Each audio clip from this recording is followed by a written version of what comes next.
ये जो गलत चिकनाई है, जब उसका आप एब्जॉर्ब करते हैं अपनी बॉडी में, उसको इनटेक करते हैं, तो उसकी वजह से भी आपके मामलात ख़राब होते हैं। तो हम तेलों के बारे में पूछ रहे थे, जिसमें हम पूछ रहे थे पाम ऑयल के बारे में भी बताइएगा, कनोला के बारे में भी जैसे आप डिस्कस कर रहे थे, सूरजमुखी का जो और सरसों का जो तेल। अब ये सरसों के तेल में भी आज के दौर में जो हम लोग सोशल मीडिया पर रील देख रहे थे, तो उसमें कहते हैं कि वो तो बहुत उसमें फ़ैट्स होते हैं। तो क्या ये इसमें फिर अगर कोई आम बंदा, जैसे अगर कोई 30 का, 35 का, 40 का या 50 की एज या 55 की एज का बंदा है और वो सरसों का तेल खाता है, तो क्या is it safe for him to have that? देखिए, यही मैं बार बार ये कह रहा होता हूँ कि एरोसिक एसिड जो है ना, जिसके बारे में बड़ा वावेला है कि वो इसके अंदर होता है और उसके बड़े नुकसानात हैं, तो क्या पहले नहीं था? एक चीज़। दूसरी चीज़ ये कि अल्लाह ताला की जो सनाई है ना, जो वो चीज़ को तख्लीक करता है, उसमें प्रो एंड कॉन्स दोनों रखते हैं। तो हम किसी एक चीज़ को निकाल कर उसके बारे में गुफ्तगू शुरू कर दें, तो ये मेरा ख़्याल है कि मुनासिब बात नहीं है। तो ये चीज़ें इस्तेमाल होती आई हैं, हमारे अजदाद ने इस्तेमाल किए हैं इनको, और उसके मुकाबले में हम किसी और GMO या हाइब्रिड सीड को उठाने के लिए या उसको मार्केट में लाने के लिए अगर हम इसमें से या ख़राबियाँ निकालना शुरू कर दें, तो मुझे नहीं लगता कि हमें ये कोई जस्टिफाइड चीज़ है। तो पहली चीज़ ये कि ये हमारा ये बिलीफ होना चाहिए कि चूँकि हमारे आबा और अजदाद ने इसको इस्तेमाल किया, करते रहें। मुझे भी याद है, मैंने अपने बचपन में इस्तेमाल किया काफ़ी, तो उसको वो बिल्कुल क्वाइट सेफ़ है। कोई ऐसी चीज़ उसमें नहीं है कि जिससे कि कोई गड़बड़ हो। क्योंकि मुझे तो याद है कि आलू गोश्त अगर मैंने खाया है तो सरसों के तेल में खाया, उसका जायका, उसकी सौंदाहट इतनी अच्छी होती है। अगर किसी ने कभी नहीं पकाया तो पका के देखें, इतना अच्छा लगता है। सरसों के तेल में साग जैसे बनते हैं, यहाँ लाहौर में भी सरसों के तेल में लोग सब्जियाँ बनाते हैं, वो इतनी अच्छी सौंदेदार खुशबू जायके में भी आम तेल से बहुत अच्छी होती है। और जहाँ पर इफ़ादियत की बात कही है आपने कि पहले ज़माने में वाकई कुछ नहीं होता था, मगर अब हम कुछ सूंघ भी लें तो हमें कुछ ना कुछ होना शुरू जाता है। अचार आज भी इसी में डलता है, सरसों के तेल में ऐसे ही है, और किसी चीज़ में हम नहीं डालते अचार। हाँ, अच्छा, मैंने सुना है कि ये जो अचार है ये भी फ़ायदेमंद होता है। जैसे कुछ लोग कहते हैं ना कि नहीं, तेल निथार के दो अचार को, तो ये अब सरसों के तेल में अचार बनता है, अगर इसको रोज़ खाने के साथ इस्तेमाल किया जाए तो इसका कोई नुकसान तो नहीं है? बिल्कुल नुकसान नहीं है। अचार एक बहुत हेल्दी चीज़ है, और ये बरसगीर का जो कुज़ीन है ना हमारा, हाँ, ये जो हमारा विरसा है, हाँ, जो चीज़ें हमें उसमें मिली हैं, इसमें कमाल किस्म की चीज़ें हैं। अचार भी उसमें से एक है। और स्पेशली जब हम उन सब्ज़ियों में उस ऑयल में हम सब्ज़ियाँ भिगो देते हैं, फिर उसमें हम डिफरेंट किस्म के मसाले डाल रहे होते हैं, और फिर उसको धूप लगा के रख रहे होते हैं, तो उसके असरात उसके अंदर आ रहे होते हैं। तो ये जो ऑयल होता है इसका, ये एक बड़ी हेल्दी चीज़ होती है। ये हमारे गट बैक्टीरिया के हवाले से, हमारे जॉइंट्स के हवाले से, हमारे हाजमे के हवाले से ये बड़ा क्रूशल रोल प्ले करता है। और नो डाउट ये एक कमाल चीज़ है, इसको कभी भी इग्नोर नहीं करना चाहिए, बल्कि हर खाने में अचार जो है वो मौजूद होना चाहिए। क्या बात और डिफरेंट चीज़ों का अचार होना चाहिए। आपने तो हमारा खाना मज़ेदार बना दिया। मुझे एक और चीज़ बता दें, जो अचार से कुछ लोगों का गला ख़राब होता है, तो उसकी कोई टिप है तो बता दें कि किस तरीके से कुछ लोगों को अगर गले में एलर्जी होती है, गला ख़राब हो जाता है, तो वो कैसे बच सकते हैं? उसमें ये देख लीजिए कि जो अमूमन बहुत सारे मैंने ऐसे भी लोग देखे कि जो अचार को फ्रिज में रख देते हैं, ठंडा करके इस्तेमाल कर रहे हैं। वो नहीं करना, तो वो ना करें, उसकी वजह से होता है। उसकी वजह से भी हो सकता है। कुछ लोगों को इटसेल्फ कोई ऐसी चीज़ है जो उनको चिकनाई से कुछ लोगों को एलर्जी होती है, अच्छा, गले में लगता है उनके, तो उससे ज़रा सा परहेज़ कर लीजिए। फिर इसमें कुछ लोग टाटरी वगैरह जो है या खटास जो है वो एक्स्ट्रा डाल देते हैं, वो ना डालें, तो उससे अवॉइड कीजिए। ये 3 चीज़ों से आप बचा लें तो, और इसके जो हेल्थ बेनिफिट्स हैं उसको मद्देनज़र रखते हुए इसको डेवलप करवाइए, उसको बनवाइए, और फिर सारा साल खाइए। आय हाय, आपने तो हमारा खाना मज़ेदार कर दिया। पाम ऑयल के बारे में भी बताइएगा। पाम ऑयल, सुना है ये तो सस्ता भी है ना? हाँ, सस्ता भी है। हमारे यहाँ की चीज़ नहीं है, बाहर से हम इसको मंगवाते हैं, यहाँ आता है ये। और मुझे मतलब देखिए, चीज़ें बहुत सारी आ रही हैं, पाम ऑयल भी है, ये कनोला भी है, और बहुत सारी चीज़ें, लेकिन हम इन चीज़ों को के लिए अपनी चीज़ों को नज़रअंदाज क्यों करें? ठीक है, वही हेल्थ बेनिफिट्स हैं, वही सारी चीज़ें हैं, और वो हमारे खित्ते की चीज़ है, हमारे लिए बनाई गई है, हम वहीं पैदा हुए हैं, तो हम दूसरी चीज़ों की तरफ क्यों जाएं? हाँ, कोई मजबूरी अगर है, अवेलेबिलिटी नहीं है, कोई और बात है, तो फिर बेशक आप उससे थोड़ा सा फ़ायदा उठा लीजिए। अच्छा, और नमक के ऊपर भी बात करते हैं क्योंकि ब्लड प्रेशर भी आज हमारा टॉपिक है। नमक कहते हैं कि बहुत ज़्यादा इस्तेमाल करने से भी ब्लड प्रेशर हो जाता है। हमारे खानों में तो बहुत ही ज़्यादा हस्बे ज़ायक़ा में नमक चाहिए होता है। तो सारा इल्ज़ाम जो है ये नमक के ऊपर जाएगा कि जो ब्लड प्रेशर का मरीज़ होता है वो ये ज़्यादा नमक खाने की वजह से होता है।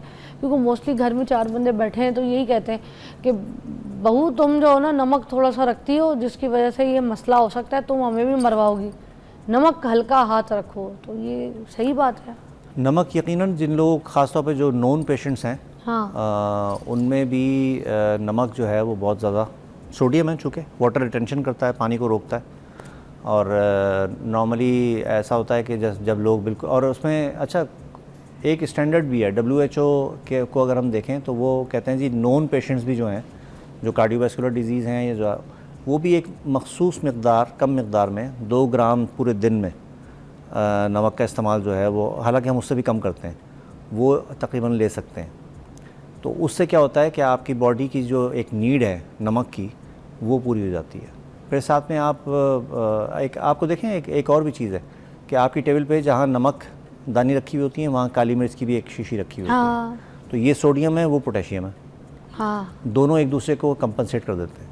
वाह। तो ये एक अच्छा कॉम्बिनेशन है, इसको हमेशा उसके साथ इस्तेमाल कीजिए। हम नॉर्मली फ्राई अंडा खा रहे होते हैं या बॉयल अंडा ले रहे होते तो हैं, ऊपर से उसमें जो हम छिड़कते नमक हैं, डालते हैं, हाँ, साथ में नमक के साथ हम काली मिर्च भी काली ऐड मिर्च करते भी हैं। डालते हैं। तो काली मिर्च को डबल कर दीजिए, हाँ, तो उससे आपको इसके जो हैज़र्ड्स हैं वो काफ़ी हद तक बेहतर हो जाएंगे, कम हो जाएंगे। वाह। अच्छा, और ये जो कहते हैं कि सैलड वगैरह में या किसी चीज़ में ऊपर से जो एक्स्ट्रा नमक डालते हैं जो पक्का हुआ नहीं है, तो खाने में ऊपर से कुछ एक्स्ट्रा डाल देते हैं, पके हुए खाने में खा रहे होते हैं और डालना शुरू कर देते हैं कच्चा नमक, तो क्या वो बहुत ज़्यादा नुकसानदेह साबित हो सकता है या फिर इट्स ओके टू टेक? नहीं, उसको थोड़ा सा अवॉइड ही करना चाहिए। बहुत ज़्यादा तो वैसे ही नुकसानदेह, इतना नमकियात नहीं लेना चाहिए, क्योंकि हमारी एक्टिविटीज़, हमारी जो रूटीन है वो हेल्थ के एतबार से अप टू दी मार्क नहीं है। तो हमें बचकर चलना चाहिए ऐसी तमाम चीज़ों से जो किसी भी हवाले से ये वाला फिनोमेना क्रिएट कर सकें, क्योंकि इसको कहते हैं साइलेंट किलर, इसको हाई ब्लड प्रेशर को। यानी आप, बहुत सारे लोग हैं जो घूम रहे फिर रहे होते हैं, उनको ब्लड प्रेशर होता है, उनको अंदाज़ा ही नहीं होता।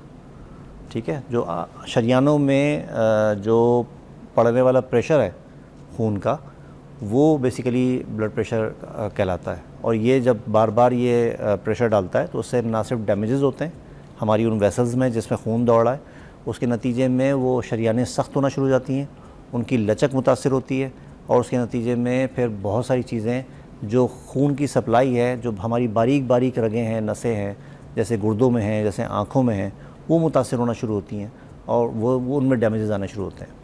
तो इन द लॉन्ग रन ये चीज़ें जो हैं वो एक नुकसान का सबब बनती हैं।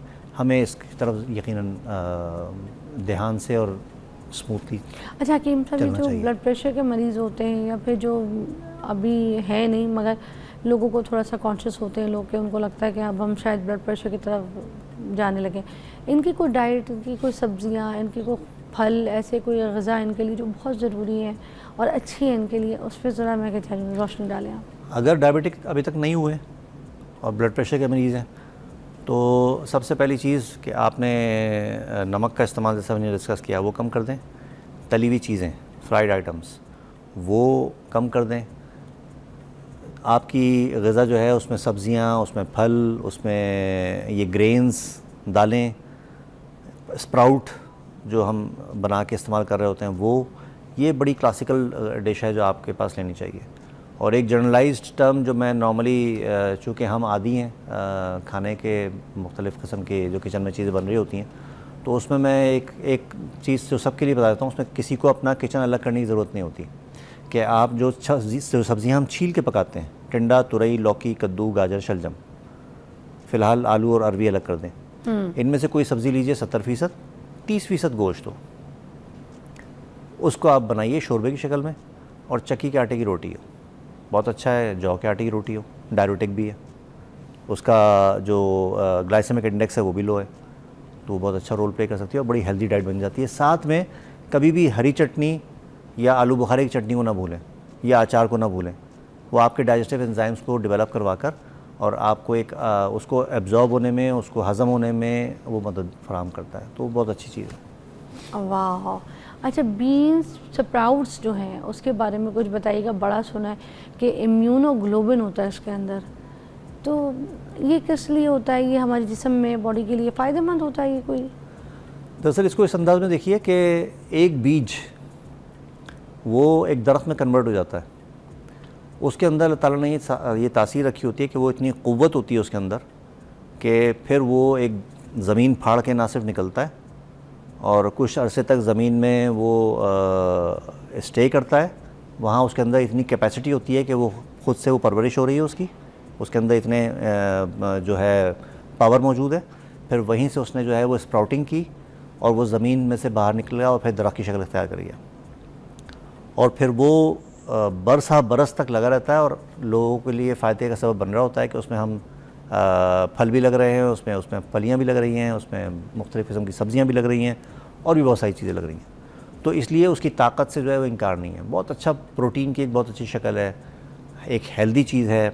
इसको हमेशा अपने ग़िज़ाओं में किसी न किसी अंदाज में मुख्तलिफ दालों के लेके, प्रोटीन है दाल चुके मैंने अंडे में शुरू किया हुआ है, मैं ऑमलेट ये में बना बहुत के अच्छा खाती हूँ। है और इस तरफ हमें आना चाहिए, इसको कभी नहीं भूलना चाहिए। It's very healthy. बहुत अच्छी है।